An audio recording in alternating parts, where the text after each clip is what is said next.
Welcome everyone to the Royal Hospital for Women Antenatal Obstetric and Gynecology update. Obviously, it's an exciting time to have people in person as well as joining us online. For those of you who are here in person, please complete the evaluation scanning on the QR code in your packs. For those joining online, a link will pop up in your browser once the webinar finishes. A follow-up email with a link will be sent on Monday. I'd like to introduce Professor Andrew Bitsitz, the Royal Hospital for Women Medical Co-Director, who will welcome everyone on behalf of the Royal Hospital for Women, as well as acknowledging the traditional landowners, and welcome to country. Thank you, Prof. Bitsitz. Thanks very much. Good. Well, look, I'd just like to start by acknowledging the traditional custodians and sovereign people of the land across which we work. I recognise their continuing connection to land, water and community, and pay respect to elders past, present and emerging. I also recognise the many women who would have birthed on this country amidst all sorts of conditions and of course have left a great heritage there. I'd also extend that respect to any Aboriginal colleagues who may be joining us today. So after that, welcome to all of you to this afternoon of continuing education. I thank you very much for your presence and your commitment to ongoing development around aspects of maternity care in relation to GP shared care. We value your contribution very much and are very grateful for it. As I say to all of the junior obstetricians in training, there is no life without obstetrics. There is never a dull moment in it. There's always something happening. I think you've got a very interesting program this afternoon with three very important areas. We welcome very much the contribution of our new obstetric physician, Helen Barrett there, who's adding now to essentially the intellectual and practical grunt to our obstetric medicine department, which I think would have to now be one of the best in the country or the state. And so that is a fantastic development. There are ongoing challenges in maternity care. It's all positive. I suppose one of our great challenges is around communication. There is still an element of chaos in all the systems of communication, and it's very hard to do anything about it. Because we tried for literally 4 years to get some consistent system of electronic communication. Numerous meetings, it didn't get anywhere. And that's for a host of reasons. And we keep trying on various fronts, but it is, I acknowledge that this is a frustration, particularly for you. Our dream is to have the e-maternity system, accessible to you as well. Apart from that, there are perhaps one of the significant developments in the last year. I don't want to refer to COVID, we're beyond that now, but it's just the emphasis on what we're calling the Safer Baby Bundle, minimising the incidence of stillbirth, recognising the risk factors for it. That's proving a challenge because there are a whole lot of expectations. We don't necessarily have the resources for it, but we will do our best and we will keep you informed about that. So I'm not going to say much more except to thank you again for coming and welcome to all of you and to our speakers. And I wish you a very pleasant afternoon.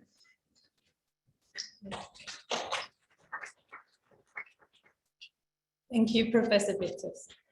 And now I've been asked just last night to go through these slides with everyone today. It's from Dr. Antonio Shand, who wants to let everyone know a very exciting thing, which is a CMV vaccination trial that's upcoming. It's a trial overview that we'll just go through, and for more information at the end, there's an email that you can go to, again, because I'm not across all of it, but it's going to be starting in July this year. It's a CMV trial, a phase 3 randomized, observer-blind, placebo-controlled study to evaluate the efficiency, safety, and immunogenicity of an mRNA 1647 CMV vaccination in healthy participants aged 16 to 40 years of age.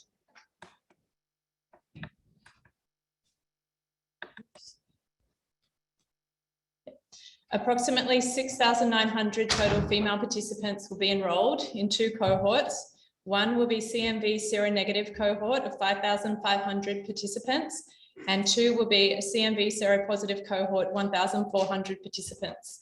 Total number of sites worldwide, approximately 150, with 4 in Australia and New South Wales, 1. Phase of development is phase 3, and the first participant enrolled will be September 2021 around the place, but New South Wales is starting in July 2022. The primary objectives to evaluate the safety and the reactogenicity of the mRNA 1647 vaccine when administered on a 3-dose injection schedule in all participants. To demonstrate the efficiency of the mRNA 1647 vaccine to prevent primary CMV infection in the CMV seronegative female participants. The secondary objectives are to evaluate the immunogenicity of the mRNA 1647 when administered in a 3-dose injection schedule in all participants. And number 2, to evaluate the persistent immunogenicity in the mRNA 1647 through 24 months after the 3rd dose. The inclusion criteria will be females aged 16 to 40 in good general health that have direct exposure at least 8 hours per week in the home, socially or occupationally, to at least 1 child less than 5 years of age, if age greater than 20. And they need to be not pregnant or planning to be pregnant within the next 9 months. Participants will receive either 100 micrograms of mRNA 1647 or placebo with the 3 intramuscular injections. The first 7 months, the first injection will be given on day 1, the second on day 57 in month 2, and the 3rd injection on day 169 in month 6. The follow-up will be months 8 to 30 and visits every 3 months and an e-diary. For further information, contact Elizabeth at the Research Institute, Kirby Institute, and her contact details are there. Now getting back to the program for this afternoon, I'd like to now introduce Fiona Donovan, the Royal Hospital for Women Midwifery Unit Manager of Antenatal Outpatient Department. Thank you. Hello, everybody. I'd just like to second everything that Andrew Bissett said as far as welcomed, and we really value your contribution and it works really well. There are a lot of GPs, we care for a lot of women with GP shared care at this hospital, and I think it predominantly is very good. I have a request though, while everyone is here. We often get a lot of results sent to us because we're copied into to all of the things that you order. So I wonder if you could just, whatever you need to do to take a copy to RHW off your ordering process, because they come to us and then we have to have a midwife who has to go through them and then they're filed away. But it's actually costs quite a lot of money to have a midwife doing that, and also just not very good use, because it's often double or triple handling. We have to sort of know that it's been looked at. So legally, we're not really responsible for following things up until it is their next clinic visit. So that would be really good if you could help us out by doing that. In saying that, if you have anything that you are concerned about, please contact Chantel, our GP Share Care Liaison Midwife, or myself and my number is 9382 6047. When you ring Chantel on the GP Share Care line, Chantel's only employed in that role as a liaison midwife 2 days a week. And on the other 3, I do carry the phone, or our coordinator. Sometimes we're actually doing something, so we miss the phone. It's not that we wouldn't think that you're very important on the other end. But if you ever have an urgent thing, please call triage. Or leave us a message and we'll get back to you, because sometimes there's no message and we ring the practice and they don't know which doctor's called, because we really want to keep that line of communication open for you. So yes, just take off the copy to RHW, hand the woman a hard copy of the results when she comes in. That is so wonderful. So if you could do that, that'd be great. Just another quick little one. We've got a new online booking form, so that when they do put their details on, they are asked a few questions, more or less just to determine someone who might be higher risk, who actually needs a doctor's referral prior to their booking, that we tend to do with a midwife when they're about 15 weeks. So it'd be things like type 1, type 2 diabetes, autoimmune disorders, significant mental health conditions, not just mild anxiety or depression, but somebody may have schizophrenia or psychosis or something, or really struggling at the time when you see them. And if that was the case, please call us as well. We'll keep an eye out for them. If they have, because then we can just get them into the system faster. Also higher risk for preterm birth, if they had a previous loss, then that actually on there it says previous loss greater than 18 weeks. So then now they're able to put that on there, and then I triage those each day, and I can call them up and sort of say, you know, you've had a difficult time, and get a few, you know, can you tell us a few details? And then we get them linked in very early to the appropriate model of care. So I think it's working well. It's a little bit more work, but I think it's really sort of showing good results by the fact that we can actually refer them in and appropriately. So, oh yes, and also because we, even though we'd like COVID to be over, it's still not over for us. We still actually don't have partners to the visits unless there are extenuating circumstances. So we do talk to them about that. And if they have had a previous loss or they've got other complicated things going on, we'll allow the partner to come in. So at the moment, we're still doing the telehealth bookings. We do them as a virtual call, so they're quite professional with our cameras, and we send the email out with a virtual link, so it's quite good for them to go on. If it's a woman who needs an interpreter visit though, we bring her in face-to-face. If we know it's complex psychosocial prior to the booking, we'll bring her in face-to-face as well. And so with that telehealth booking, the clerk will ring them up and make the appointment, and we send them out a little pack. We've updated our letters to you and to the woman, so they've got a clear understanding of what happens with prenatal screening, and they can take it to you.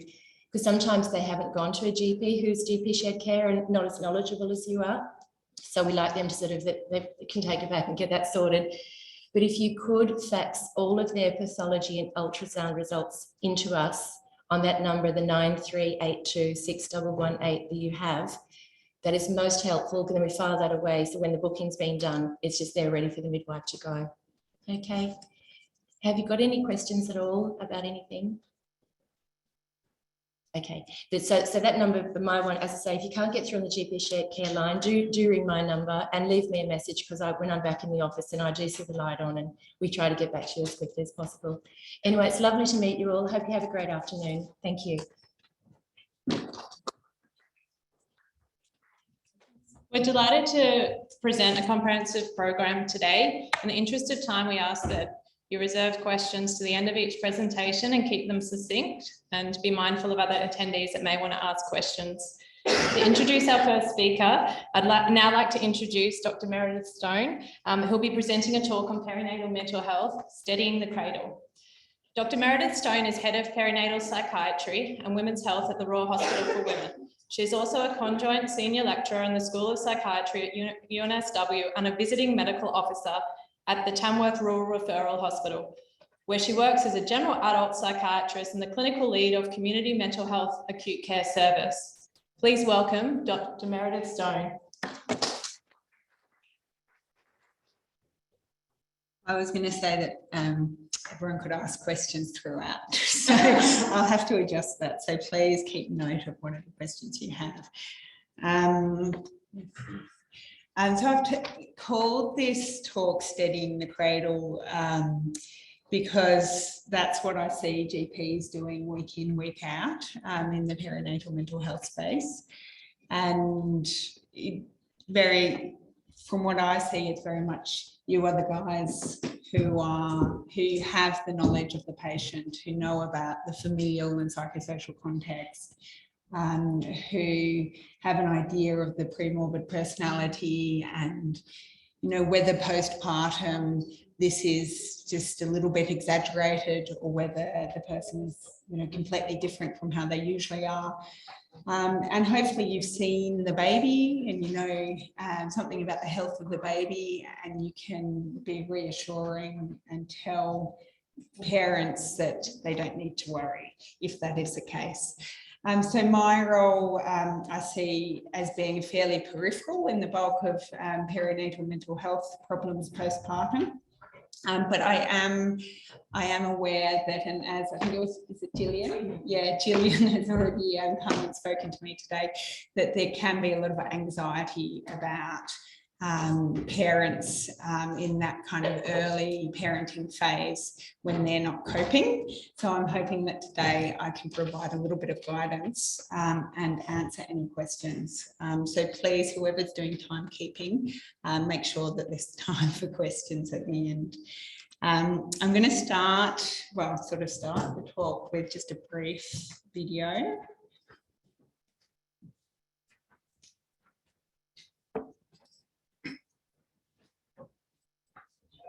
Babies this young are extremely responsive to the emotions and the reactivity and the social interaction that they get from the world around them. This is something that we started studying 34 years ago, when people didn't think that infants could engage in social interaction. And it still takes experiment that the mother did, was she sits down and she's playing with her baby who's about a year of age. And she gives a greeting to the baby gives a greeting back to her. This baby starts pointing at different places in the world, and the mother's trying to engage her and play with her. They're working to coordinate their emotions and their intentions, what they want to do in the world. And that's really what the baby is used to. And then we ask the mother to not respond to the baby. The baby very quickly picks up on this. And then she uses all of her abilities to try and get the mother back. She smiles at the mother. She points because she's used to the mother looking where she points. The baby puts both hands up in front of her and says, "What's happening here?" She makes that screechy sound at the mother, like, "Come on, why aren't we doing this?" Even in these 2 minutes, when they don't get the normal reaction, they react with negative emotions, they turn away, they feel the stress of it, they lose control of their posture because of the stress that they're experiencing.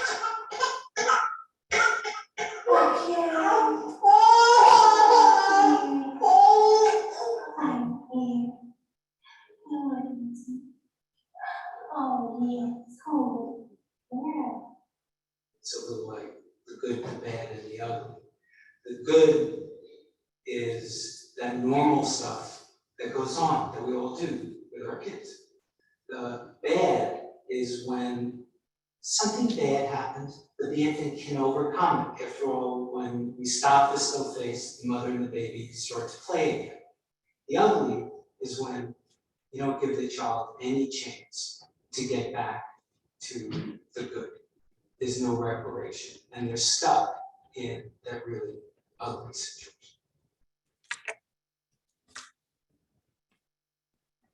So I'd show that video for a couple of reasons. One is there's a little appeal for the importance of perinatal mental health. If you can imagine,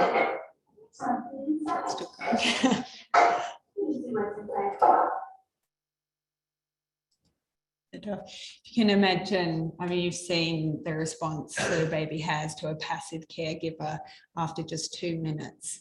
If you imagine what would happen to that baby and later on the child and the adolescent and the adult, if that passive caregiver continues, over weeks or months or even years. So I think that's quite a nice video for showing that. The other reason I show it is a little bit more selfish, and that's that I usually give perinatal mental health lectures to UNSW students. In the past couple of years, they've been online, and that experience of having a blank screen in front of me is quite disconcerting. So I always tell the students that if they don't interact with me, I'll end up like that baby. I'm hopeful that won't happen today. So just in terms of sort of going back to kind of the framework, what we mean when we talk about perinatal mental health. So there are various definitions, just depending on which guidelines you're looking at. Here at the Royal The women who are able to access our clinics are women who are antepartum, so from booking and up to 1 year postpartum. But the perinatal and infant mental health service over at Prince of Wales will actually accept women up to 2 years postpartum. When we think about perinatal mental health, it's very important that we're thinking about the mental health of the mother. I've put parent here because obviously peripartum mental health doesn't just encompass the mother, but because we're the Royal Women's Hospital, I'm going to mainly talk about this. But so when we're talking about perinatal mental health, it is the parent and the infant. We used to talk a lot about postnatal depression. These days, we're very aware that there's a continuum between the antepartum or even before and the postpartum. And we also know that we can pick up on risk factors or on early symptoms. And therefore, we're very keen to take a preventative focus. And then I've also added the importance of the psychosocial context, which I think you'll probably all be aware of. And we certainly see in the clinic that if women are well supported, they tend to be okay. But if there are a lot of psychosocial stressors and not a lot of support, then the outcomes don't tend to be as good. I probably don't need to really go through this because you all know this, I would imagine. Just a couple of things to draw out. I think, as I said at the beginning, that you really are in a very unique position in that you see the whole family and that you also are going to be privy to things like the feeding routines that involve breastfeeding, then expressing, then giving a bottle, and and you will be able to see that that may not be conducive with any sleep at all, for example. So, as I said at the beginning, I'm here to support you with what you're already doing. Mental illnesses in the peripartum, look, I don't think I need to go through all of these, except to say that pretty much any mental illness you can get at any other time of your life, except maybe dementia, they're relevant to the peripartum period as well. So normal transition to parenting, I think I've seen a couple of pregnant women in the audience who are floating around. And I imagine that there's a few parents here. And so I think both professionally and personally, we know that normal, in inverted commas, is a very major change. So even if everything's going well, it still is a transition. And there are a number of changes that go along with that.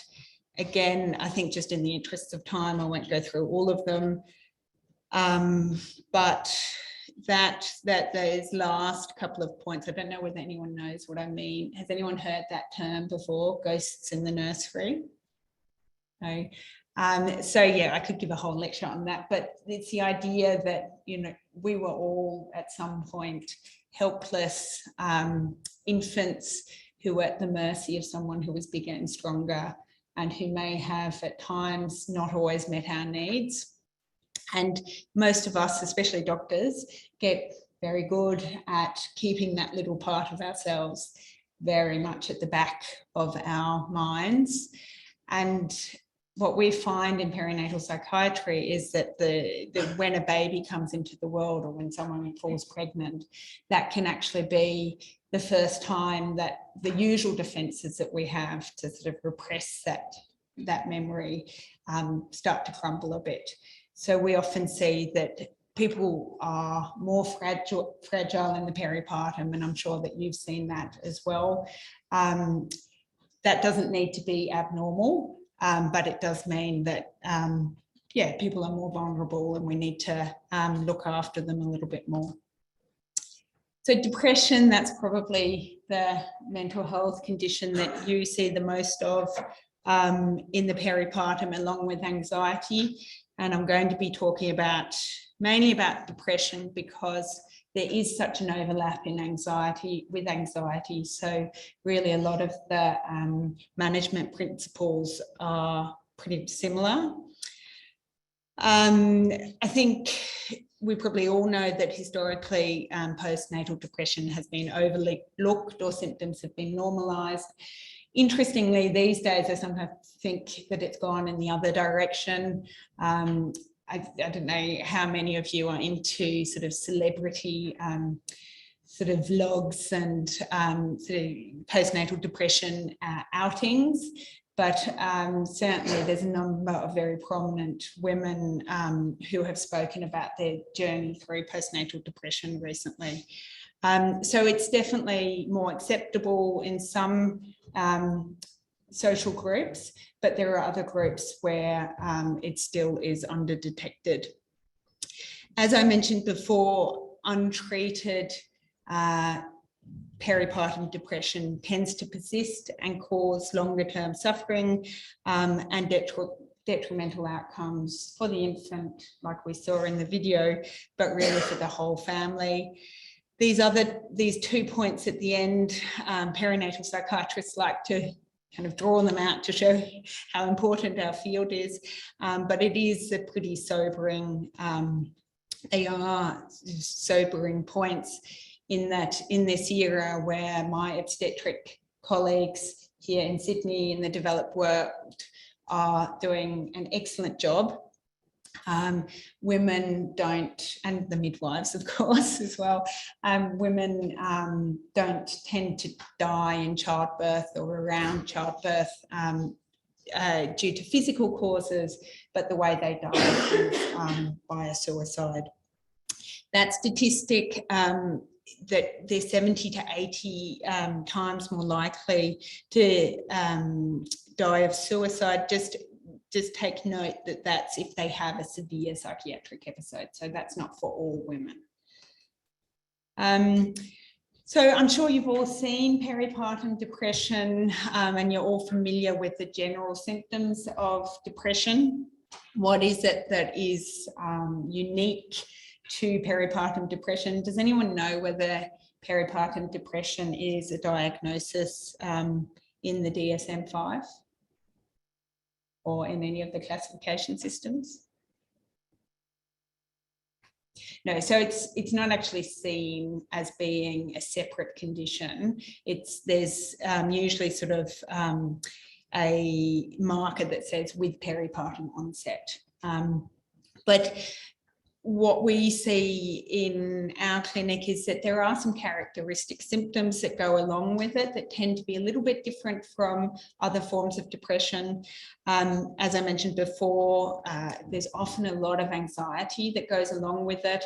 And sometimes I think it's actually depression is being diagnosed when it's mainly anxiety. And then there are those kinds of, and you hear these themes in sort of in kind of public descriptions of postnatal depression. One is that the problem's bonding with the child. You'll hear that quite a lot. That when a woman has recovered, she will often make, point out that the bonding is really good, and that will be a marker of the recovery.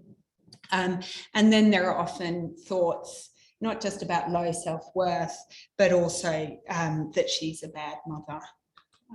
So they're classic, and they're things to look out for as well in primary care. If you've got someone who feels as though she's a really bad mother, but hasn't necessarily come and said, I've got postnatal depression, that's something to follow up on. So what are the consequences? Of course, I think it's important when we're focusing on the infant to remember that, first and foremost, it's the woman who's suffering as kind of the primary departure point, and that we need to care about her distress. But then, of course, there are those impacts on the infant, and they've been demonstrated, studies that have demonstrated all kinds of adverse outcomes during pregnancy and in the postpartum. And, things that for example, I mean, obviously we know about insecure attachment, but things like that there's actually poorer academic outcomes for the infants. So clearly, sorry, for the, you know, the infants who become children. So clearly there's something that is important about attachment, not just for our emotional development, but also for our intellectual development. Again, look, I think there are a lot of things to be said about managing peripartum depression in primary care. And I know that there'll probably be some questions at the end, as has been indicated already, about just the practicalities of how do we get help. But I think there's a couple of things that are probably that sort of come up that I notice. One is that I assume you'd all be using the Edinburgh Postnatal Depression Scale.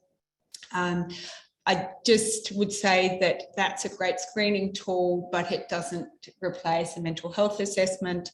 In our weekly MDT meetings, we tend to have a little bit of a rule of thumb that if someone has a 0 on the Edinburgh Postnatal Depression Scale, that they don't want our attention.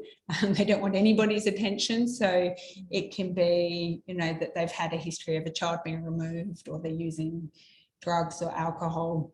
And so for me, a 0 is a flag. And conversely, if they've got, you know, a really high score, I tend to think they're more likely to have a personality disorder than sort of classic postpartum depression. But those are kind of my anecdotes. I'm not sure you'll find that in the literature. I think, as I said before, you guys are in a really good position to just find out whether, you know, lack of sleep, unrealistic routines, whether they're present, and whether they're, you know, identifying that they're not actually compatible with good mental health. So to be able to intervene with those.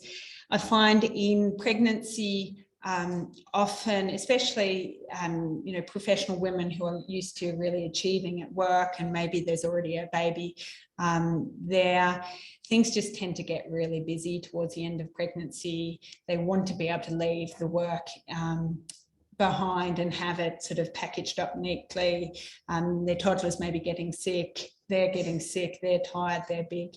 Sometimes just giving them permission to leave on maternity leave a few weeks early can actually make symptoms of anxiety and depression resolve. Sleep, sure, every parent here knows that that's very important. And I think the other thing is, I always say to the women who come to my clinic who arrive sort of acutely distressed and think that they will never be the same again, I say to them, if you've previously been able to live a, you know, fairly happy life, looking forward to things, you know, enjoying relationships, then you will be able to do that again. And I think that role of, you know, steadying the cradle, saying, you can do this, we will get through this, that's absolutely imperative, because for those women at that time, it can feel as though their life is over. Psychological treatments, I'm not sure how familiar everyone is with different forms of psychological treatments and how to access them. It tends to be a little bit nebulous, even for us. Look, I think it's important to be aware that there are a range of psychological treatments. And the reason why I say this is that I have women who come to me who say they've tried psychology and it didn't work. And so I think it's really worthwhile to look at, well, have they had, you know, 4 sessions of kind of counselling somewhere, or have they actually tried, you know, a form of therapy that is indicated for their condition. CBT is probably what everybody's most familiar with, and certainly in terms of Medicare, that's what's funded. It can be helpful for new onset anxiety and depressive disorders, especially in that early phase where people feel totally overwhelmed, to just give them a little bit of reassurance around, this is your mind playing tricks on you. Does everyone know about thiswayup.org.au? That's quite a good one. especially for those professional eastern suburbs women who are a little bit ambivalent about going to see someone, that's a good one to start with. I actually, my registrar at the moment is doing the course herself. So if anyone's interested, you can, so it's the St. Vincent's Anxiety Disorders Unit, and you can just go and log in through there. Most medical students and doctors have a little bit of generalized anxiety, so it might be quite an interesting exercise, just so that you know what it is that you're recommending to women. The PSS program, I'm not sure how many of you know about that, but that's a really important, and I'll come back to that as well later on, because there are another number of things that you can access through PSS. And so for women who can't afford psychologists, if you do a referral through that website, you can actually get them access to care that they wouldn't usually receive. I'm a bit of a fan of psychodynamic therapy, and which unfortunately isn't really funded through Medicare, well, at least through psychologists. But I do think for anyone who's really complicated, they need that longer term therapy. And one way of getting, if they can afford it, one way of doing that is to actually refer them to a private psychiatrist. As you were mentioning before, that can be quite difficult to get into, but I've included at the end the search engine that you can use for trying to get someone into, or at least try and find a private psychiatrist. Through the PHN, you can also refer people for DBT, so dialectical behaviour therapy. So women with personality disorders, that might be, you know, something that you would consider for them. So medications, I know this is something that often causes anxiety. I think the first statement is fairly self-evident, but I think it's important to remember, because these days many women do use antidepressants, and we have a lot of women using antidepressants, so it doesn't need to be as scary as it maybe was once upon a time. As this is kind of a bit of the spiel that I give to the women, you know, the evidence is not as good as we would like it to be, but the available evidence is generally reassuring. As I mentioned before, you also need to emphasise the evidence of the detrimental impact of untreated depression on mother and baby, particularly if you think that a woman would benefit from going on antidepressants. The thing that so in terms of congenital abnormalities, we tend not to be too worried about those with most antidepressants. The adverse effect that we do see is a poor neonatal adaptation, or the withdrawal syndrome. And we think that it can occur in 10 to 30% of women, of babies whose mothers were taking antidepressants. But usually it's mild, self-limiting, and also we need to be aware of how we measure this. So we use the non-specific NAS scoring system, which was of course developed for women who were taking opiates during pregnancy. And yeah, I think, you know, babies who are watched tend to be, we tend to identify that something might be wrong, whereas, you know, another baby who's unsettled, whose mother wasn't taking antidepressants, we don't pay as much attention to. Okay, so there's a few that I do want it to be a little bit interactive. I know that's not what the plan was. Can anyone give me the answer to this?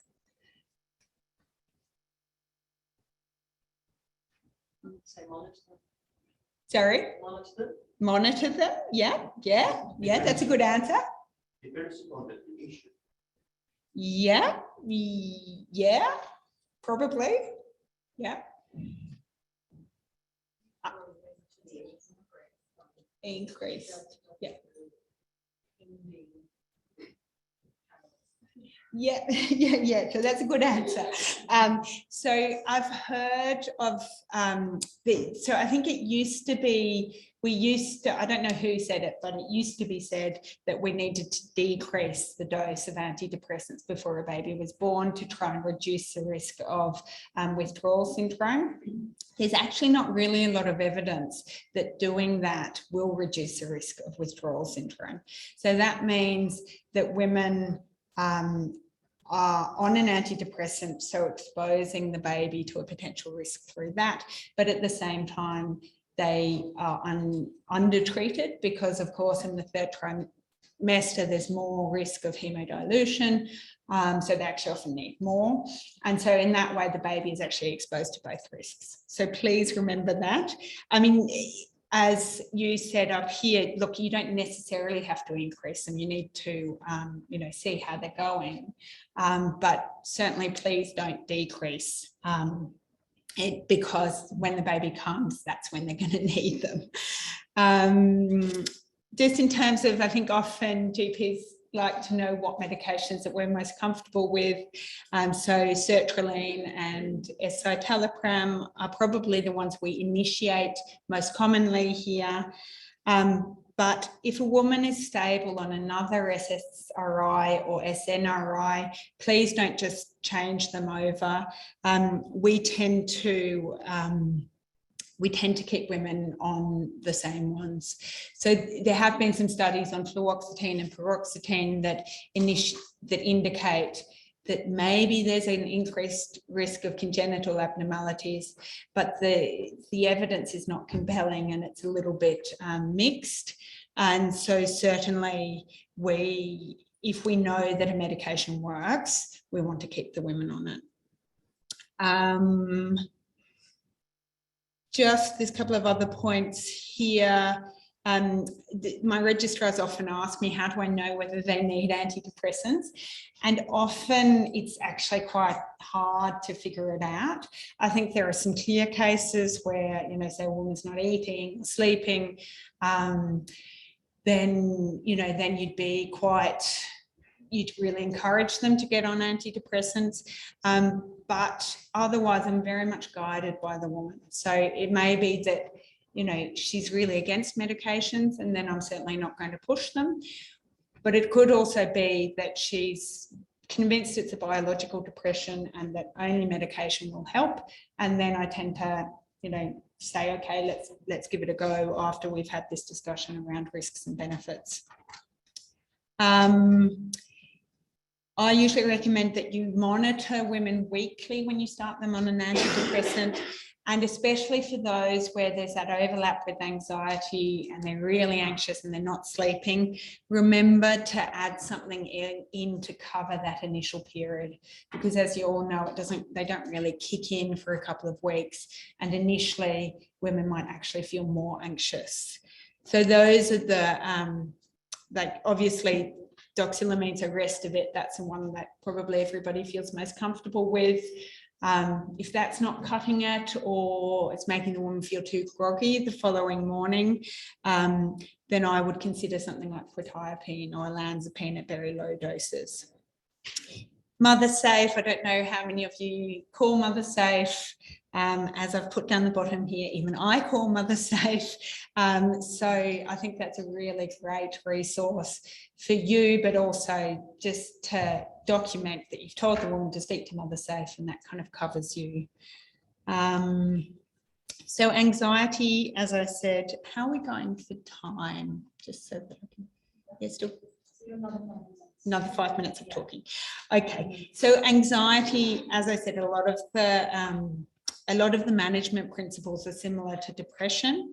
What I would just draw out, just for GPs purposes, are that we often get women with intrusive thoughts, and I think all with sort of obsessional features, and those women may well present to you first with worries about the pregnancy or worries about, a baby and reflux. And so if you've got a woman who's coming back repeatedly asking about a particular aspect of the pregnancy or a particular aspect of the baby health, then I'd really try to start steering them in the direction of discussing anxiety. Birth trauma is another big one. I'm sure you've probably, anyone who's dealt with postpartum women has come across. There's a birth trauma association, and we also hear it, have psychologists who are able to help with birth trauma if they birthed here at the Royal. Again, low dose quetiapine and olanzapine. Bit of a cure-all. Bipolar disorder, look, I think this is a big one, and hopefully, look, I think if they have a bipolar 1 disorder, then I think you'd be very well within your rights to just refer off to perinatal psychiatrists. But I think there's probably a couple of things that you might want to know about. A big one that I think is important is being aware of the distinction between bipolar 1 and bipolar 2. Bipolar 2, there's some controversy around the diagnosis, and there's, in my opinion, a strong overlap with personality disorders. Usually I'm really, whatever diagnosis sits best with them, I'm happy to support. But I do think it's important when we're thinking about, the risks and benefits of medications, for example, in pregnancy, or the risk of, say, a postpartum psychosis, that we've done a detailed history and we've been able to figure out whether they have actually had manic episodes requiring hospitalisation in the past, or whether they've had just general kind of affective instability, which is more likely to be bipolar 2 and may not need to be treated with medication. And certainly they don't need to be monitored as closely in the postpartum. Lithium, I don't know whether anyone uses lithium in pregnant women or whether that's the case of sending them away. I think what I might do is just skip over this, and we can always in the questions, if anyone's got some questions about it. Lamotrigine is one of all the mood stabilizers that we do use, of all the anti-epileptics. So that's a good thing to be aware of if you have a woman who's falling pregnant, or if you've got a woman in childbearing years, because of course everybody knows not to put them on sodium valproate. Another quick question, so if lamotrigine is so good, why don't we use it instead of lithium for bipolar 1? Because lithium is a gold standard. Yes, it is. Why? It works. It works, but what does it work for that lamotrigine doesn't work for? So lithium has anti-manic properties, which lamotrigine doesn't really. So it's mainly for depression and just for sort of some affective instability. Atypical antipsychotics, we do use them in pregnancy. The evidence is fairly reassuring, the evidence that we do have. The main concern that we have is that they can be associated with gestational diabetes, which Helen may be talking about after this. And so, but it's very much depending on the dose. So if you're using them at antipsychotic doses, that's definitely a risk. But if you're using them, say olanzapine at 2.5 to help someone get to sleep, that's much less of a consideration. Another question, just to check that you're still awake. Can ECT be used during pregnancy?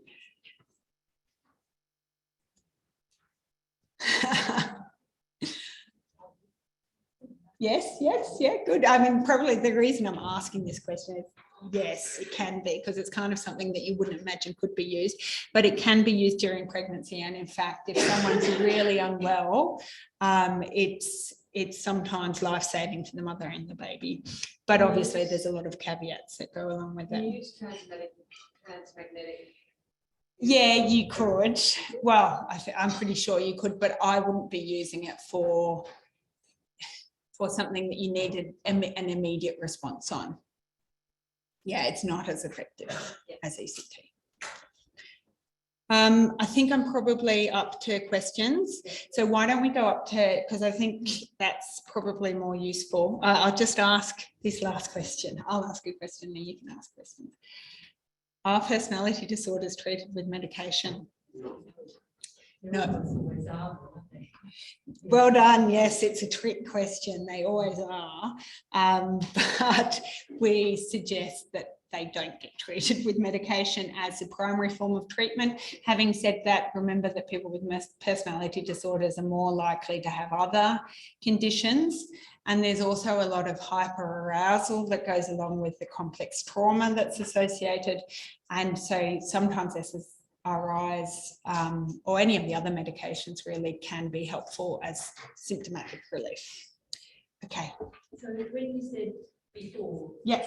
I'll give them whichever diagnosis they prefer, bipolar 2 Yeah. or personality disorder. Yeah. It would help us a lot if they came away from you with the personality disorder Yeah. diagnosis. So yeah, look, so I sort of misconstrued that a little bit. If I'm there and I'm diagnosing them for the first time, I give them the personality disorder diagnosis. And often in the perinatal field, you know, we talk a lot about attachment.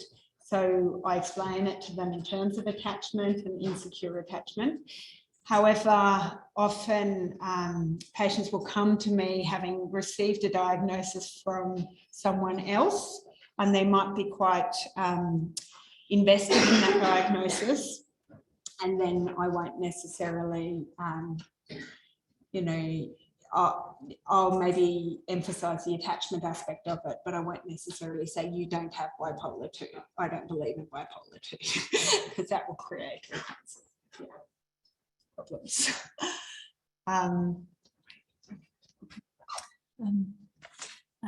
Thank you, Dr. Stone, for that very clinically relevant presentation. As you said, the GPs do have a unique role, as we often do have that pre-existing relationship with the patient, and we are most often their first port of call when they're experiencing mental health symptoms.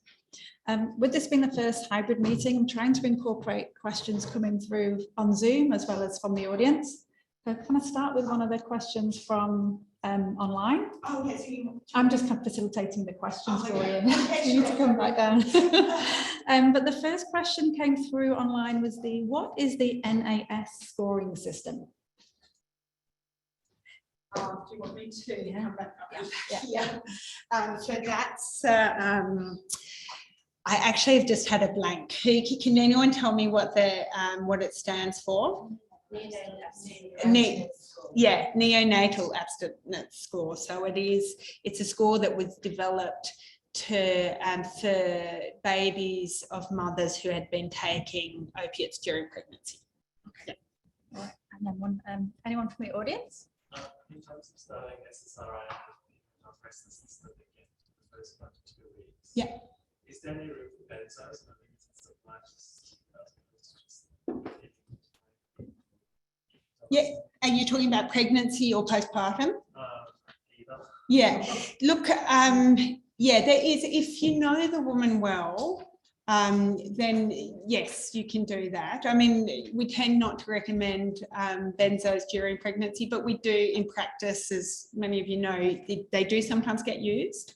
My preference during pregnancy would be quetiapine or olanzapine, but certainly if there's, you know, a particularly compelling reason and you know that you can keep it to, you know, those 2 weeks and they don't have a history of benzodependence or other forms of dependence, then that's definitely a possibility. Yeah.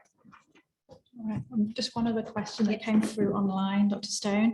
If you have a lady who was on an antidepressant pre-conception but accidentally falls pregnant, not planned, it was accidental, for well-controlled anxiety and depression, and the woman's keen to trial coming off the medication, is that appropriate? Yes. Yeah. That I guess goes back to, you know, working with the woman and what she prefers. And there are some women you know, regardless of how much we tell them that the evidence, you know, what the evidence shows, who really just don't want to be on a medication. If they're stable, and, you know, they've made that choice, then I would slowly wean them off it, but also sort of give them permission to go back on if need be later in the pregnancy. Okay, I think we've got time for maybe one or two more questions. The audience? We're seeing a lot of adults sort of, I guess, coming to us with realization that they might have ADHD that's not being diagnosed. Yeah. And having a baby with sleep deprivation and Yeah. all the changes that come with that, I imagine will be a good trigger for that to become overwhelming. Are you seeing much of that? Because I just thought put it on the radar too.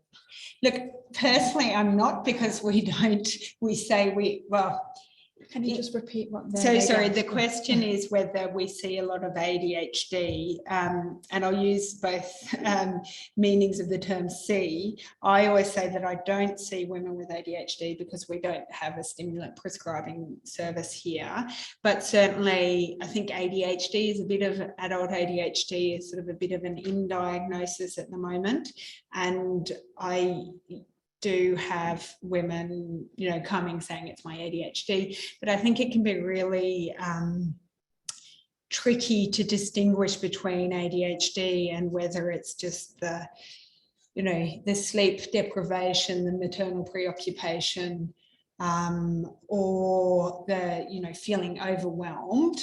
And again, I think anyone who's had a baby is, you know, can relate to that, just feeling completely scattered. If you've got someone where you think that you're convinced that they have ADHD, then they really need to be referred to private psychiatrists. Deb Kennedy, who's a MotherSafe clinical geneticist, has done a little bit of research on taking ADHD medication in pregnancy and postpartum. And so I would definitely recommend that you advise them to call her, because she's generally supportive. Yeah. Okay. We've got time for one more quick. Yeah, we've got time for one more quick question from the audience. Just in one of the slides further down. Yeah. You have an excellent military reporting. You have there that suicidality as one of the triggers for potential. Yeah. Reporting. So even if you don't have any concerns for people, it's not really there, I guess. But do you do that? Yeah, look, it's like, I think if they're fleeting sort of suicidal thoughts, that's different from, you know, if they're self-harming or if they've got active suicidal ideation. I think when in doubt, I would just, because if you look through I'm presuming you've all done the MRG and you can see the sort of different categories, and that's under carer concern. And yeah, really, you know, if you were going to take it very seriously, then a lot of patients with mental health problems you'd end up reporting. But I think for your purposes, if in doubt, I would just go through the MRG, and it might be that it probably will be that it says, you know, monitor and provide support, but then at least you can say that you've documented it. Yeah. Thank you very much, Dr. Stone. Hi everyone, welcome back for the last talk of the day. To start the reigning talk of the conference, I'd like to introduce Dr. Meredith Ward, who'll be presenting a talk on babies' first 6 months. Dr. Meredith Ward is a senior staff specialist in neonatology at the Royal Hospital for Women, and also sees young babies and children for follow-up care and private practice. Her clinical interests include the hospital care of the critically ill preterm and term infants, the care of families with a history of substance use in pregnancy, and improving supports for family in the early months of life to achieve optimal clinical and developmental outcomes for their children. Dr. Ward is also involved in clinical and translational research projects with a focus on neurodevelopment. Please welcome Dr. Meredith Ward. Thank you. So I just want to say how lovely it is to be here in person. It's been a very long time since I've had the opportunity of speaking to people face to face. And I think it's incredibly important that people from the hospital interface with our GPs in the community, apart from just sending letters and emails to each other. So it's wonderful that you're all here today. In terms of how I've structured my talk, I have left a fairly good space at the end for us to try to have some case scenarios and questions. I know that's tricky with the hybrid modality, but we'll leave those for the end and we'll try to repeat people's questions. So if you have got some particular cases that you've come across in the community, I'd love to hear about them, to hear what your experience is and see if we can help with how to manage those. In terms of my own experience, in terms of looking after babies at home, while my major role is as a neonatologist working here in the Newborn Care Centre, I have also had some extensive experience as a regional and remote paediatrician, and I do a follow-up clinic at Sydney Children's Hospital for underprivileged kids, including babies who have been exposed to substances in utero and following birth. And I also have a private practice where I follow up my own patients until roughly school age. And by my own patients, I include preterm babies, babies with congenital anomalies, and also babies born through the private system, as well as babies born from outside. So I've got a reasonably broad experience in terms of the little ones that we're talking about, but I realise that the presentations that you see through general practice will be a different population perhaps to the babies that I generally see. So I was asked to talk about the first 6 months, which is a fairly broad chunk of your life. And I've tried to structure it in terms of what we might see with our little friends when they come back in that first week, if they have a bit of a bounce back after they've left the hospital, and then what might happen around the 6-week check time and what happens beyond that with some of the problems that we're asked to follow up in the community. I have found that the first week is actually looking a little bit different in the post-COVID era, and I imagine that you are finding that as well. So one of the changes I've experienced in the hospital is it's much harder for us to schedule incidental follow-ups for our patients. So whereas we often would have popped them back in for a quick checkup, a weight check, a bilirubin check, lactation reviews, some of those things are getting increasingly difficult to arrange because of COVID restrictions, and that our ability to bring them back in for quick checkups is changing from time to time. So I'm imagining that some of these babies are more likely to be going to general practice a little bit earlier. And I think they've always been likely to go to general practice as well. Babies that have gone home with our home midwifery program might have problems that might lead them to general practice in the first week of life. And also if something happens at home and the baby becomes acutely unwell, they could present either to an emergency department or to their GP, depending on their parents' level of concern. What is tricky about these bounce backs is that they can range from really minor problems in quite well babies to being seriously life-threatening. And it's our job as the clinician to try to distinguish those two groups and take steps appropriately. The big one in terms of a serious complication that might present during the first week of life would really be early onset, or in the 7 to 10 day period, late onset bacterial infection. And that's always top of my list when a parent brings in a baby who is unwell, not feeding well, lethargic, or where they have some non-specific concerns apart from fever, which is more obvious. We do also still see undiagnosed congenital anomalies presenting during that first week of life, particularly with babies who are going home early. In terms of the early discharge program, we're finding that more and more multiples would like to take their babies home very quickly because they're missing the other children at home. So some babies are not staying even beyond the 24-hour period. And that makes it a lot harder for us to diagnose a congenital anomaly in hospital that might have been missed on the antenatal screening programs, which means that these are therefore more likely to present to the general practitioner in their early stage of evolution. And seizures can actually quite often present between days 3 and day 7. So you may well have a baby presenting to you with a neonatal seizure. And as you would all know, neonatal seizures can be a little bit non-specific in their presentations. And while some of them might be the classic generalised tonic-clonic convulsion, which is easier to pick, some of them might simply be eye rolling, apneas, stiffness, facial grimacing and things like that. So again, that's something else which would be in that more serious category that we would need to spot out for.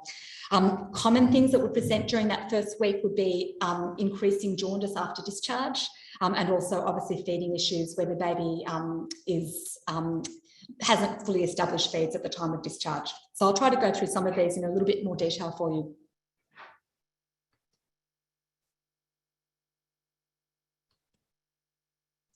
To make it click.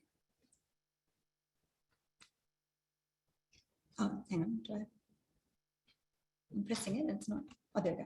Okay. So coming back to neonatal infections, early onset and late onset being day 7, beyond day 7 to 10, group B strep sepsis is still one of our biggest concerns. While antibiotic prophylaxis has made a big difference to the rates of early onset group B streptococcal infection, it has not diminished the risk to those babies of late onset, meaning that those babies can still present just as likely to present in the day 7 and beyond, generally days 7 to 14, but anywhere up to days 28 is when group B streptococcal infection can present. Some babies will present with fever, which would lead them to an earlier diagnosis. Some babies will simply be lethargic, they'll be irritable, they might be poor feeders, they might have had some episodes of not so clear apnea. So I always review a risk of sepsis in my first conversation with the family, asking about swab results, if that swab was done, whether there are other risk factors like the prolonged rupture of membranes, if the antibiotics were given, and if so, whether they were given with an adequate time before delivery, any other risk factors, maternal fever, also any history of maternal urinary tract infection, chorioamnionitis. And the other one which can present in that late onset phase is a mum who has actually got mastitis, which might be secondary to group B strep, who can then pass the bacteria through to the baby through the breast milk. And that can, again, can be one that can have a non-specific presentation in the babies. If you are suspecting bacterial sepsis, that would obviously warrant immediate transfer to the hospital, a septic workup, including lumbar puncture and the early antibiotics. No one's ever going to mind if the antibiotics are given before transfer. It really doesn't make a big difference to our diagnosis. We can go on the full blood count, we can go on the CRPs, the ESRs, we can do PCRs on blood, we can do PCRs on our on our CSF cultures. So if you are concerned about a baby's condition, no one's going to mind if you give a dose of antibiotics before they attend. I'm assuming that giving IMI would be the preferred route. Gentamicin will cover most bugs, which is quite an easy one to give. And likewise, ceftriaxone. Ceftriaxone is not our first choice in babies, but again, ceftriaxone might be easier to use in a community setting. And otherwise, just immediate transfer to emergency so they can be very promptly seen. We're also seeing a lot of viral infections in the community. Our little preschoolers are catching more things this year because I guess they were fairly protected last year. So I'm finding that there are a lot more bugs coming through the family home. And apart from the obvious being COVID, which can present as a viral illness if mum has had COVID not long before birth, or if the family catches COVID in the first couple of weeks after birth, the babies can present with a COVID infection. COVID in babies normally has a gastrointestinal presentation. They usually present with vomiting and loose stools, and then respiratory symptoms might be there as well, but they're usually not the predominant feature. So we think about COVID.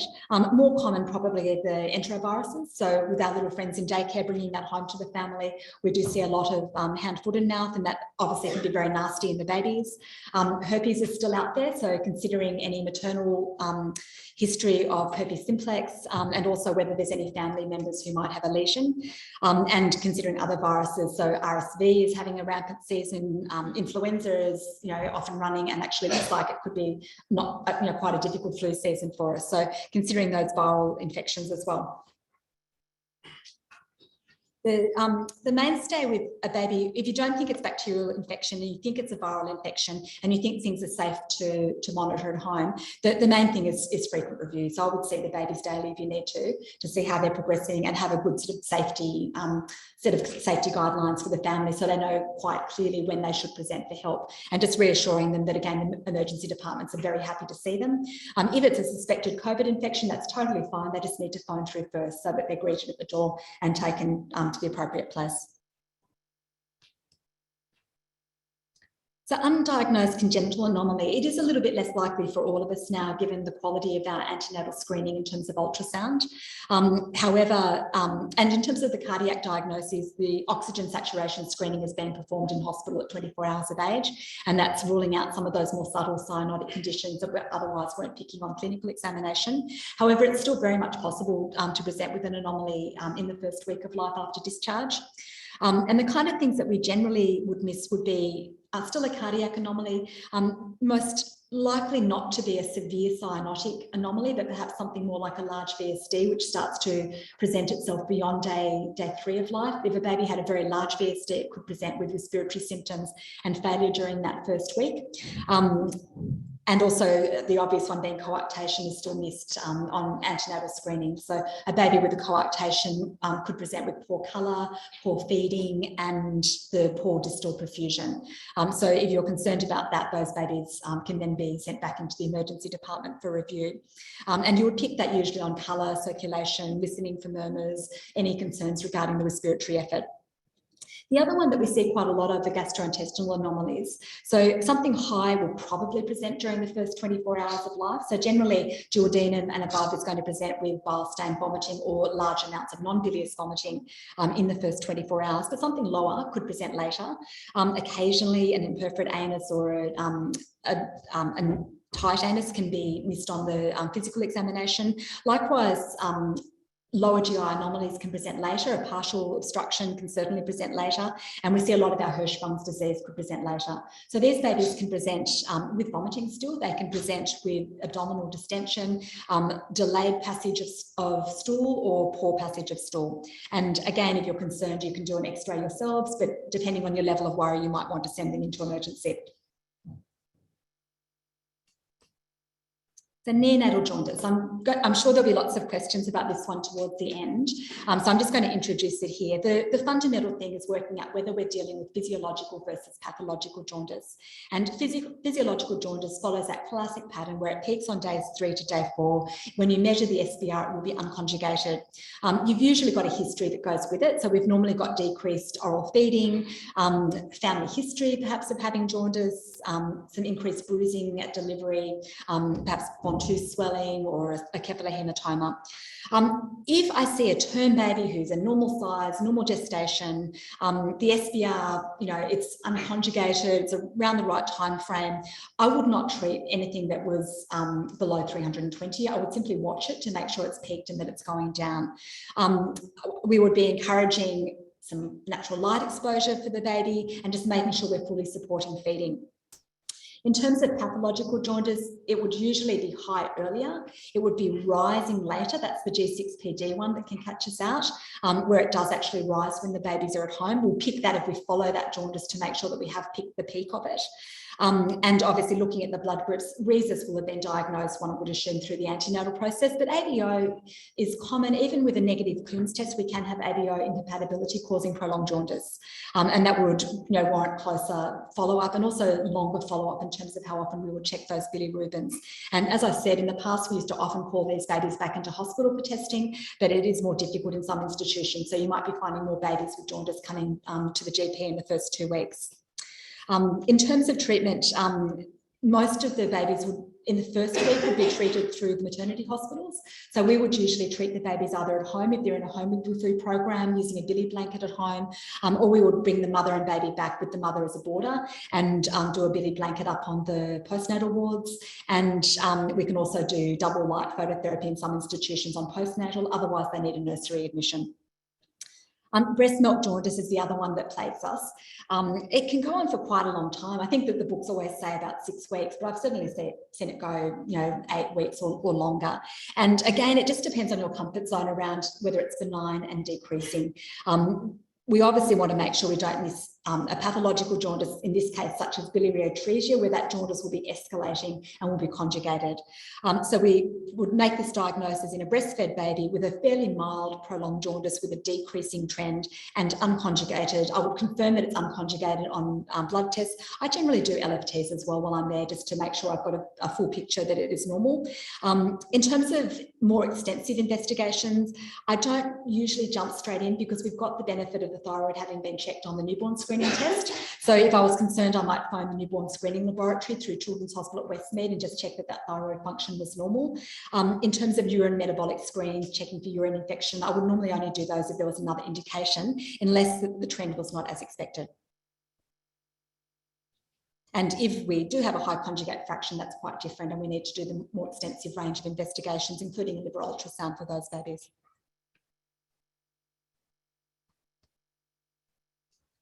So the next thing with early presentations will be our feeding issues. And supply and latch are going to be the most common ones coming back during the first couple of weeks. It's surprising how often we feel that things are on track in the first 3 to 4 days in hospital, and the mothers experience a lot of difficulty when they go home. The lactation services within the hospital, I think, have been under high demand.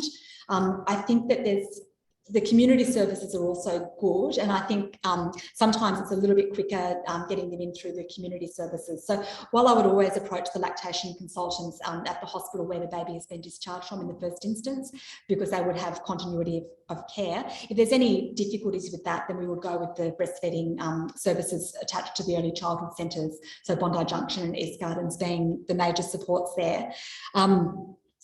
I know that at the private hospital, the lactation service has been disrupted by COVID restrictions on ladies coming back into the hospital. In the public hospital, it's more just to do with demand and staffing issues. So I would always support them with a lactation referral, and always, check the simple things like hydration, rest, in terms of advising whether to give complementary feeding. If they're presenting later in that first week, it would usually be appropriate to give comp feeds to the baby, because by the time they're presenting to you, we're past that first few days where we'll be trying to just hope it will turn around on its own. When I use comp feeds, I always try to keep the volumes low. So I would generally use a lower volume with more feeds rather than a larger volume with some feeds. And I would really have to go past a half quota in terms of topping up. And usually we can manage that with a mix of express breast milk plus or minus a bit of formula for the mums. And generally around 7 days is where I'm bringing the motilium therapy in for the mother if that's indicated. At the Royal, we use a 20 milligram 3 times a day dose. I've noticed that some ladies come in on a slightly lower dose. The highest dose that we've used at the Royal was 30 milligrams 3 times a day. The lowest that we use is 10 milligrams 3 times a day. I think we're comfortable with most ladies without any risk factors for contraindications to motilium treatment or drug interactions, that we would be confident that 20 milligrams would be fine. And I use it for 7 to 10 days. So if I tend to sort of stretch that first leg out to 10 days, if I feel they need that extra bit of time to get a good response. Obviously, this is only going to work if they're also doing the right things in terms of hydration and expressing. And that's why it's really important that we've got the lactation services involved as well. At the baby end, we have to have a close look at our baby. Tongue tie is obviously the buzzword. There's a lot more that goes into feeding successfully than the tongue. So I like to look at the baby's palate, whether if it's a higher palate, that can be more difficult for the baby in terms of rolling the milk back. If the chin is a little bit recessed, that can be more difficult for the baby in terms of bringing the tongue forward and getting a good latch. Obviously looking at the tongue, checking for an anterior tongue tie, but also looking at whether it's simply a thick frenulum that's causing some restriction to movement. Checking that it is a normal baby, so that we've got normal tone, normal activity, normal reflexes, and that the baby has got an effective swallow and is able to get the milk down effectively. If you're concerned that there's abnormalities in the baby, I think that they do warrant paediatric review. I know that many paediatricians are comfortable to divide tongue ties for you in that first 6 to 8 week period. Beyond that, I would often get a surgeon involved, because at that time the frenulum becomes a lot thicker and the chance of a bleeding complication becomes greater. I prefer a scissor division to a laser division myself, because of the delicate structures underneath the frenulum. Because we've got our little salivary ducts there, I think that we can get more precision by doing a scissor division. I try to be clear with the families that we are doing this to support breastfeeding, and that it won't necessarily mean that a revision is not needed later in terms of speech. And I explained to them that we're doing it, in a moving baby, and that's why we have a slightly more conservative cut when we do it in the first 6 to 8 weeks of life. I think it's really important to understand where that division of tongue tie fits in the big picture, because often by that time we've already got cracked nipples. We might have a combination of a baby with restricted tongue movements and a mother whose nipple anatomy is, a bit more challenging, or a baby who might have other anatomical challenges like the chin and the palate. And I think it really helps just to have realistic expectations that we're assisting one component of the latch and the feeding process. Our aim is obviously to get that 150 grams per week in weight gain or to be following our curves. I really feel that if you've got any weight gain at all, we should be fine to support this mother at home. As long as we've got a healthy baby, we've got wet nappies, the baby's waking for feeds, we've ruled out pathological jaundice. Generally, even if we've got quite a low weight gain, we don't panic at that stage. We just make sure that we've got supports in place. If the weight gain is really low, so if it's below, say, 80 grams a week, I think that baby should be seen twice a week for weight checks. So I generally would monitor them every 3 to 4 days.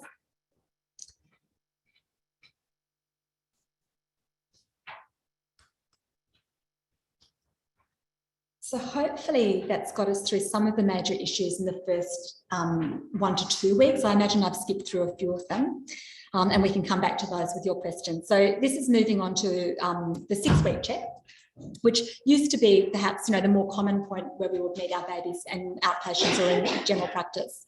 And the common issues that I find on presentation are the sleep and settling issues at the top of the list.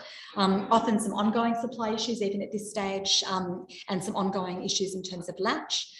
We've now got our presentations coming with the babies that the parents describe as being colicky and also having reflux, particularly because reflux really does escalate from 3 weeks onwards. So it'd be unusual to see a baby with reflux in the first 2 weeks because the supply is not usually adequate enough to cause the reflux.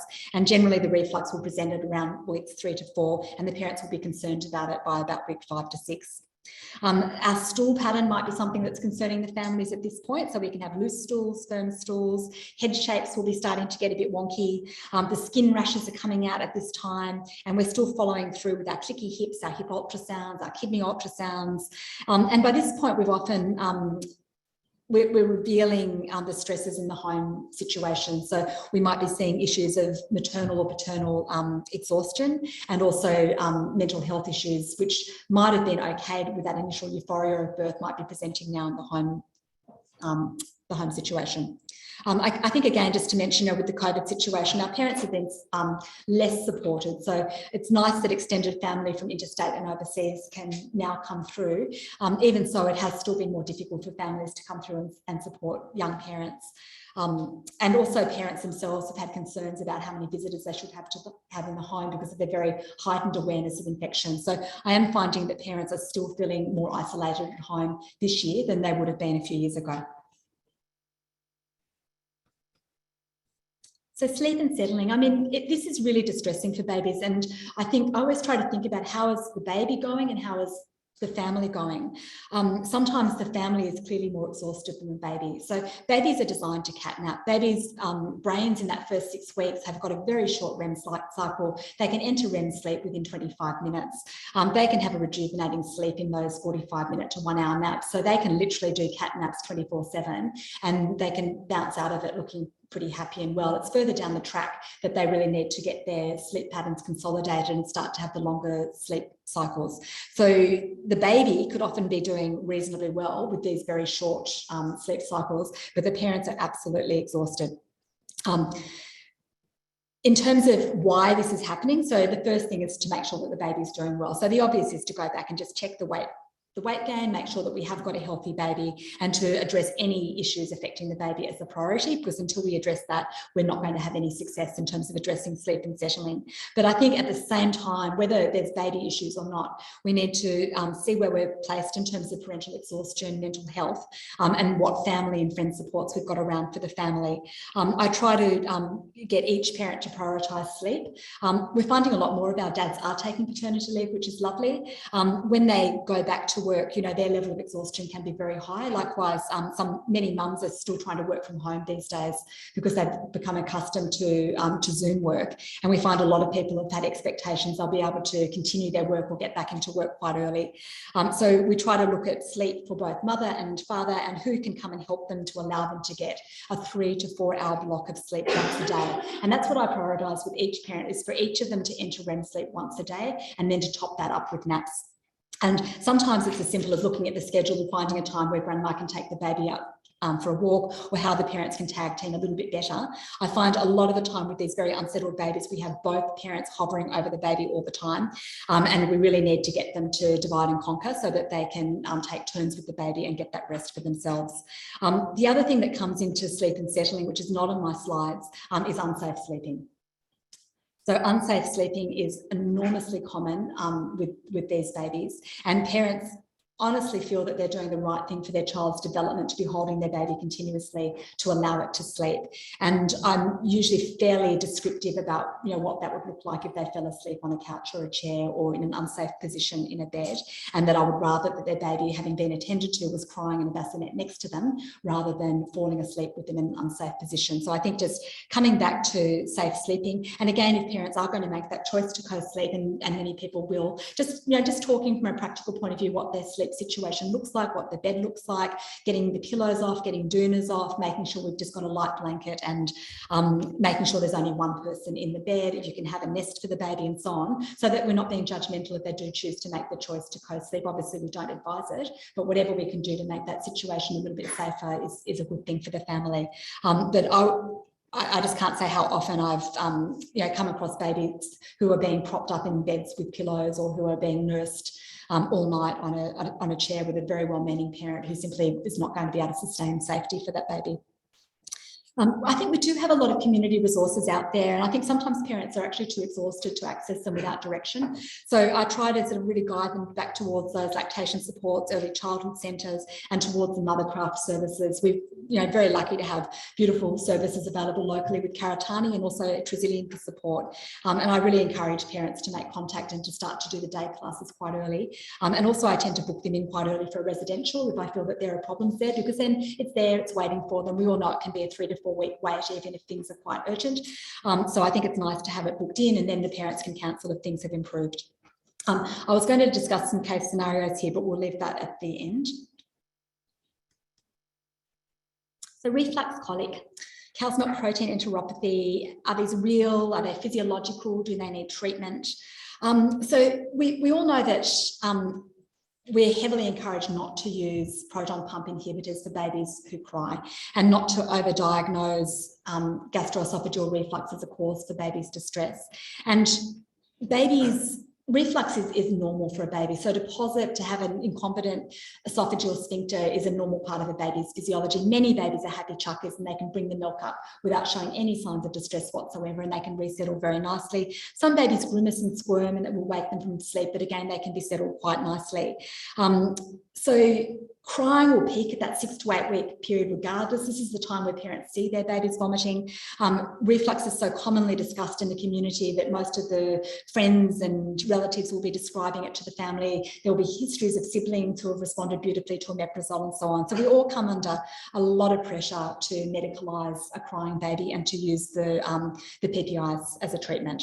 Gastroesophageal reflux is not the most common cause of crying and irritability in a well baby, a thriving baby, and we do know that empiric use of the antacids is not indicated and could potentially be harmful in terms of increasing risks of infection, and also rarely causing hepatitis in babies. So we try to avoid prescribing those in the first instance.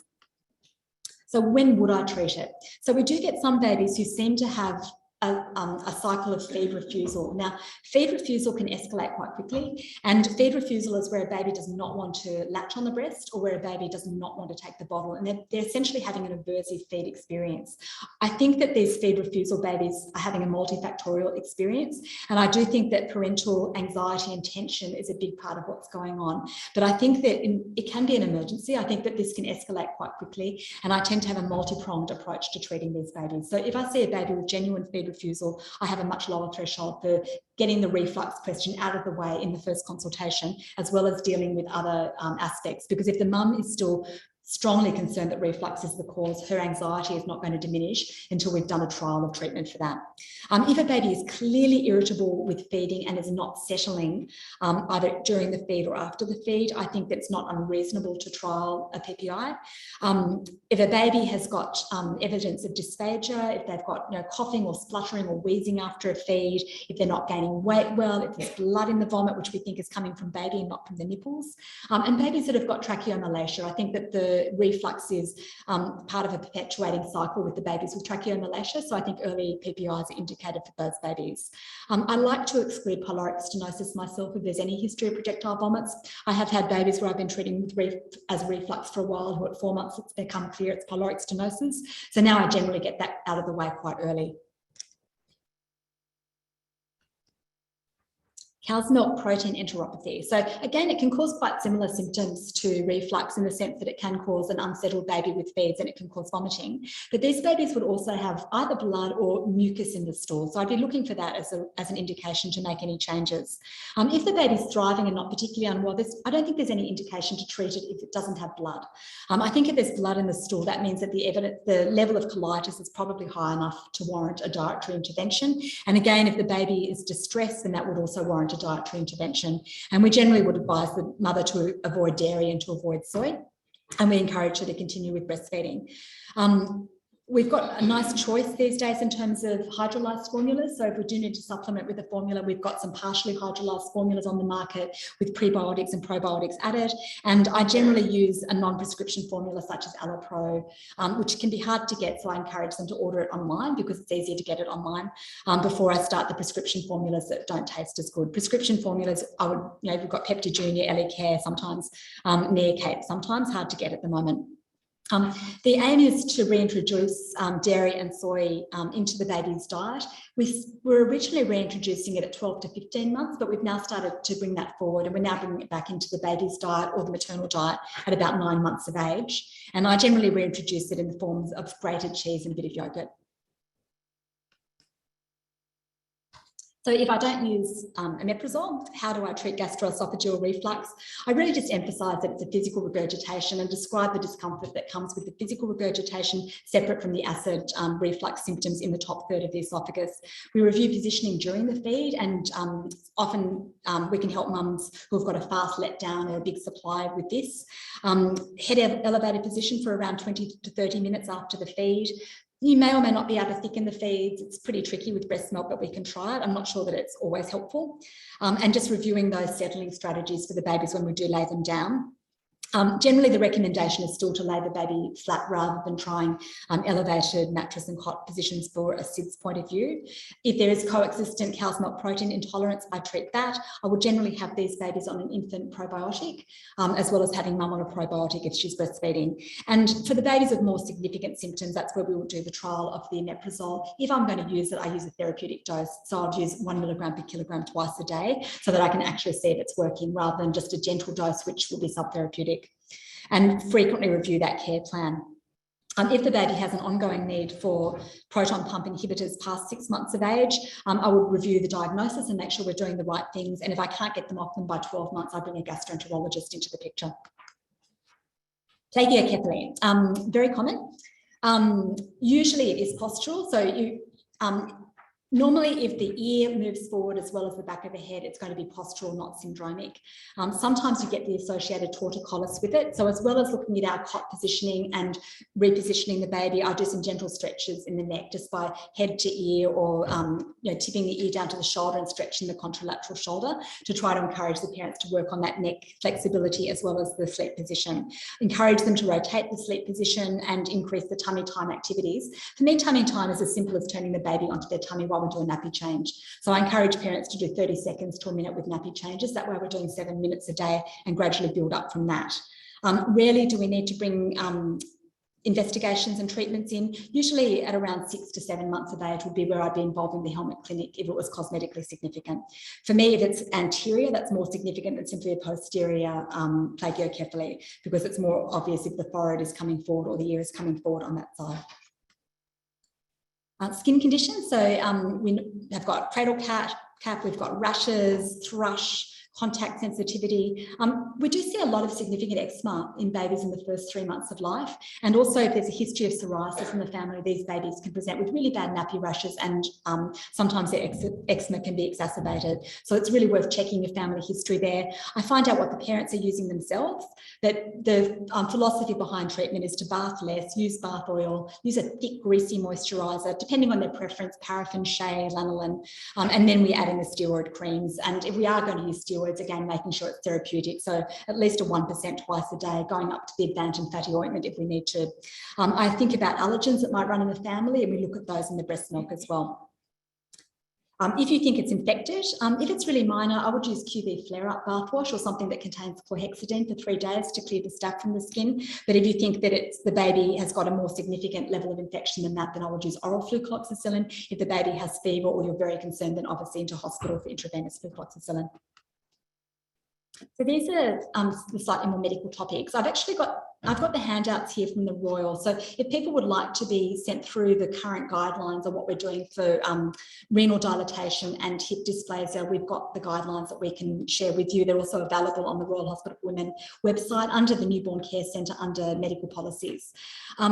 This would usually be diagnosed on antenatal ultrasound, and we describe it these days as being mild, which is less than 10 millimetres, or severe, which is more than 10 millimetres, unilateral versus bilateral, and whether the kidneys themselves have got hydronephrosis or if there's anything else to make us concerned.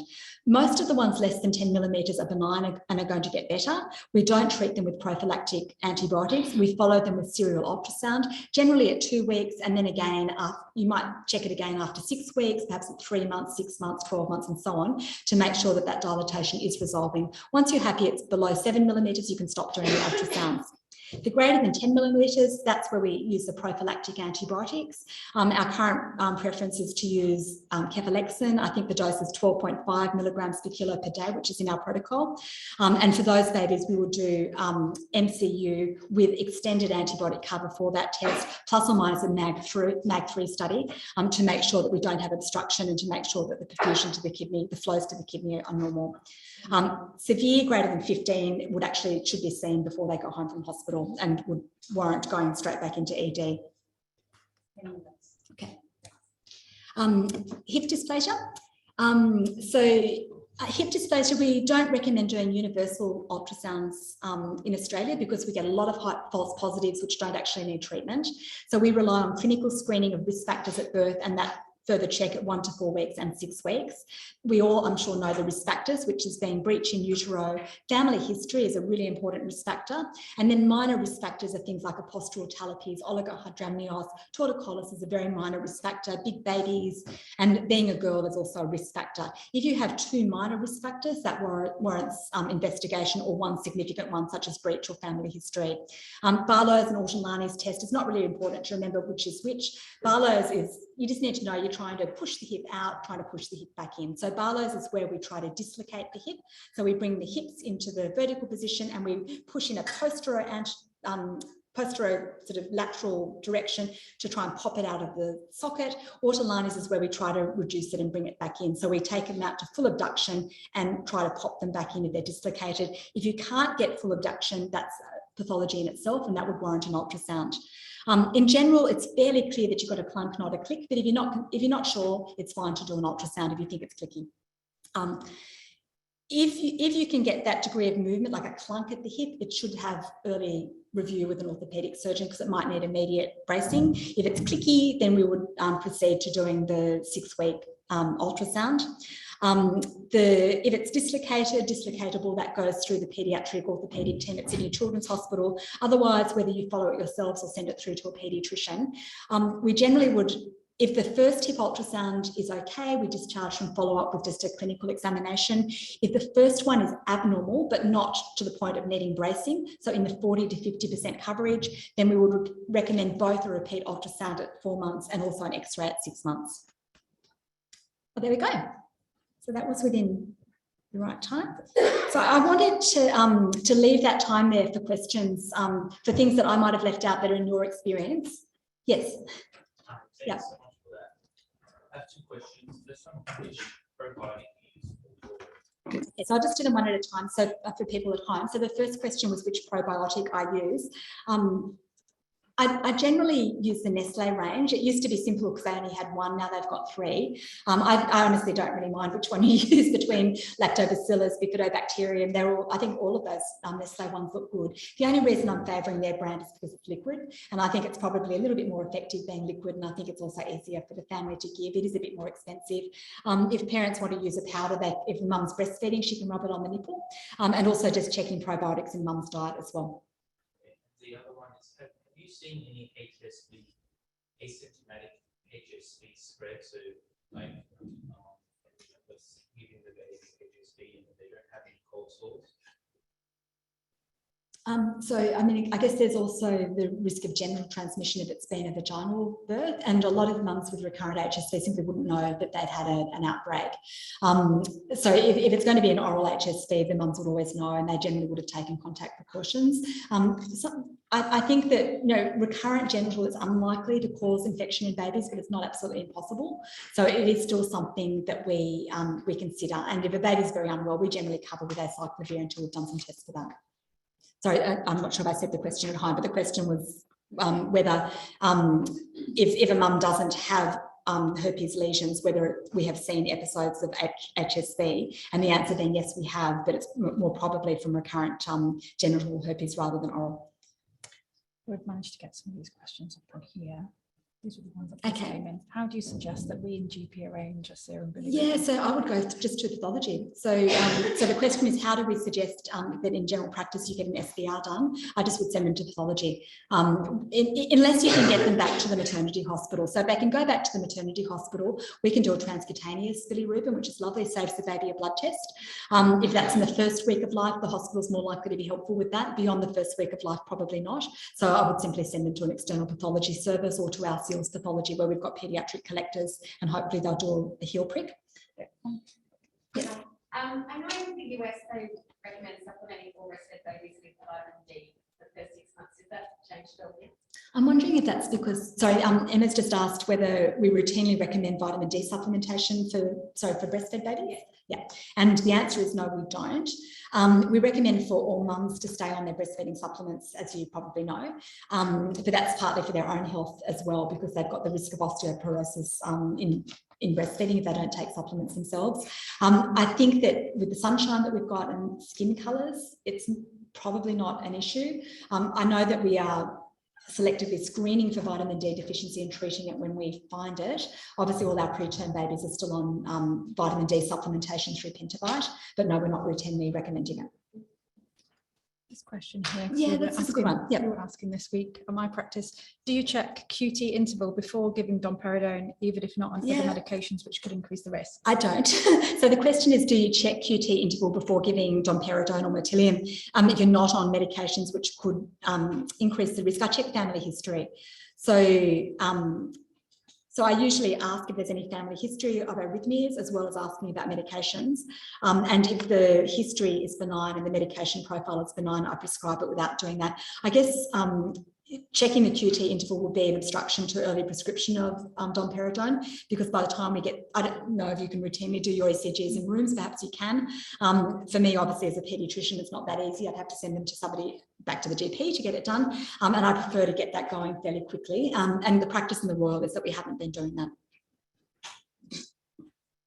The question, Allopro is currently very hard to get hold of. Alternative options, please. So as I said, I usually ask them to try to get the Allopro online, and I found that to be more successful. The partially hydrolyzed ones are quite good, and I'm just trying to think the name of the Aptamil one. So I think Aptamil Pro Cineo is also partially hydrolyzed, and the Nan Supreme, Nan Optipro HA are partially hydrolyzed. So they would be reasonable as alternatives to start with. Audience question? Yeah. Is it usually only 7 to 10 days that you do motilium, or what? So the full course is at least 3 weeks. So that was the starting. Yeah, so that was the starting stretch, and then I reduce it weekly for over. It's meant to reduce over a period of 3 weeks. I often stretch it out that little bit depending on response. So if it's going really well, we might drop it by 3 weeks. If the mum needs a little bit more help, we might take it out over 4 to 6 weeks. I try to discourage prolonged use, although I do find some people feel that it's still beneficial if they take it for a longer period of time. So I bring it down every 7 to 10 days. So I go 20 milligrams 3 times a day for 7 to 10 days, 20 milligrams twice a day, 7 to 10 days, 20 milligrams once a day, 7 to 10 days. Then I encourage them to stop, because by that point we should have resolved the supply issue. Calcium protein enteropathy. When you reintroduce the dairy, do you use the milk bladder, or is that for the IG mediated allergy? milk like where you start with like baked goods and then you kind of step. Yeah, because it's not actually an allergy, because it's not IgM, it's not a true allergy. So no, I don't do that. So I do that when a baby's had a reaction and I'm not really convinced it's an allergy. So if there's, perhaps with egg and things like that, I obviously do that approach. Sorry, the question was how do I reintroduce the dairy and soy in babies who've had the cow's milk protein enteropathy, and whether we do it using the allergen protocols of using a more cooked allergen first, which is less likely to cause an allergenic response. And the answer is no. I tend to go with small amounts of usually cheese, which is also lower in lactose, a hard cheese and yogurt, and then increasing them from there. And that's usually successful. Yes. Is that for both mother and baby? For both mum and baby, if mum's still breastfeeding, yes. Just answer this one online. If commencing omeprazole, how often is dose reviewed as infant gets bigger if clinically responding? So if using omeprazole, how often do you review the dose as the baby gets bigger? It depends if the symptoms, it depends if you want the baby to outgrow the dose or if you want the baby to be on a therapeutic dose. I would probably keep the baby on a therapeutic dose until around 5 to 6 months, and then wean it once they're on solids if I think it's working. And I generally take it up roughly once a month. So I generally go up in 2. So I might go up like 1 mil being a 5 milligram dose, and then 1.2 being a 6 kilo dose, and so on. So I don't usually do the minute adjustments. Lactose overload demands feeding. Yes. Mothers who often feeding out Yeah. before Yes. because the baby's not settled. It doesn't seem to be. Is that something that? No, it is real. So I think lactose overload is real, and I think that mums often switch from side to side, and the babies get the fore milk, not the creamy hind milk, and they do get a higher concentration of lactose.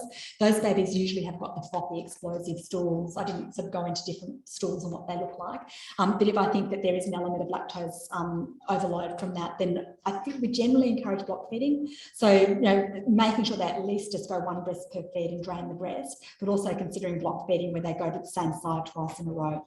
But hope you might have a lactation consultant helping with that as well.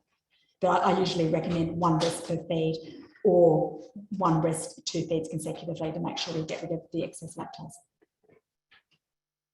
So back on Naturium, some moms seem to want to stay on Naturium forever, like 6 months or something. I know. Look, I just don't feel comfortable with it in terms of off-label use. So in terms of like, would I give them a prescription for it? Look, I have. So I have given them prescriptions so that they can continue taking it. I've encouraged them to look at everything else. I generally get those babies onto early solids. So usually in those mums who really want to keep using the Motilium long term, I actually try to get the solids happening at 4.5 months and just encourage them to view the breast milk as being more of a supplementary feed rather than the exclusive feed, to take the pressure off their breastfeeding, so that they feel more confident with different things coming into baby's diet. You said early solids is 4.5 months. So I thought the guidelines these days were starting solids at 4 months. I'm not sure that, well, look, I think the guideline is not before 4, not after 6. So I think the actual guideline is not to start at 4 months. It's not to start before 4 months, and that you don't need to start until 6 months, but that you should start at 6 months. So there's a big interval in there, really dependent on different babies. Some babies have got good oral coordination, good head control, a lot of interest. I think if you start babies on solids too early, you're more likely to get an oral aversion. In babies that are having oral aversions on breast or bottle, I actually try not to rush into the solids in case we also bring tension into the solid feeding. So if something's, caused a poor relationship with food in the breastfeeding or bottle feeding phase, I try to make sure that our solids are going to be really happy and playful, and that we have a successful transition rather than a quick transition. I guess my population of babies, I'm often dealing with prems. So I probably am generally, I guess, my babies might need to be starting a little bit later than some of the babies that you're seeing. So for me, yes, earlier would be 4.5 months. Most of my babies I start at 5 to 6. Question about the brachycephaly. When do we refer the baby at what month? Yeah, so you need to get them treated by 12 months. So you're going to get most of your benefits of treatment between, say, 7 and 12 months. There is a delay getting into the hormone clinic, so you've got to be, sending the referral off a good 6 weeks before you think that the treatment's actually needed. I refer babies that have got a marked plagiocephaly with deformity at the front. So the ear comes forward and the forehead comes forward, and I haven't been able to resolve that by, say, 6 months of age, I would refer those babies. Or if it's a really marked posterior deformity, I mean, again, boys might lose their hair down the track, things like that. So, just thinking cosmetically, whether it's something that's likely to be a cosmetic concern to the child themselves as they get older, those would be the babies that I would refer. Okay, okay. Dr. Ward, thank you very much for your informative presentation. Please take away the report.